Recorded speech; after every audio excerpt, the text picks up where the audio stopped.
একটা গণহত্যার 8 মাস পরে আমাদেরকে সবাই আবার একসাথে হয়ে আমাদেরকে অন্তর্বর্তীকালীন সরকারকে বুঝাইতে হচ্ছে কেন এই আওয়ামী লীগ নামের রাজনৈতিক দলটাকে নিষিদ্ধ করতে হবে। আওয়ামী লীগকে কোন কারণে রাজনৈতিক দল মনে হয়?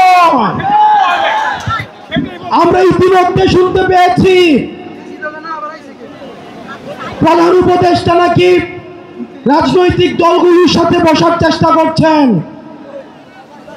তাদের সাথে আলোচনা করে তাদের সাথে ঐক্যমত্যে পৌঁছিয়ে তারপর নাকি সিদ্ধান্ত নিবে।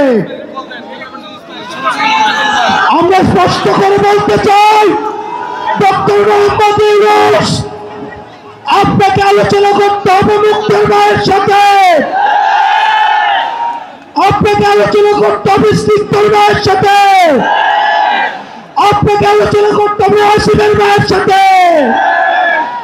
আপনাকে আলোচনা করতে হবে আবু সাইদের বাবার সাথে, আপনাকে আলোচনা করতে হবে যাকে রাজনৈতিক কারণে উঠিয়ে নিয়ে গিয়েছে ইলিয়াসের স্ত্রীর সাথে। ডক্টর মোহাম্মদ ইউনূস, আওয়ামী লীগ কোনোভাবে রাজনৈতিক দল নয়।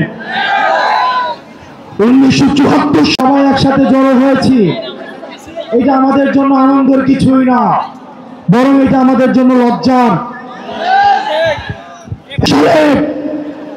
আওয়ামী লীগ নামক রাজনৈতিক দলটা বাকশাল কায়েম করে এই দেশে গণতন্ত্রের পরিবর্তে মাফিয়াতন্ত্র চালু করেছিল। সারা দেশে সন্ত্রাস কায়েম করে জাসদের 30,000 নেতা কর্মীকে হত্যা করা হয়েছিল। আপনারা জানেন 74 সালে আওয়ামী লীগ নেতা কর্মীদের লুটপাটের কারণে 15 লক্ষ মানুষ না খেতে পেয়ে মারা গিয়েছিল।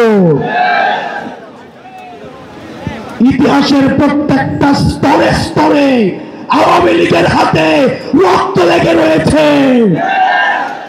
আওয়ামী লীগ যে শুধুমাত্র ক্ষমতায় থাকাকালীন রক্ত ঝরিয়েছে বিষয়টা এমন নয়। আপনারা দেখেছেন 2006 সালে লাঠি বলটা দিয়ে লাঠি দিয়ে নদী দিয়ে পিটিয়ে মানুষকে হত্যা করেছে। সর্বপ্রথম আপনারা জানেন 2009 সালে বাংলাদেশের ফার্স্ট লাইন অফ ডিফেন্স ভারতীয় আগ্রাসনবাদের সহায়তায় আওয়ামী লীগ হচ্ছে ভারতীয় এক্সটেনশনের একটা ইমপ্ল্যান্ট, একটা দল।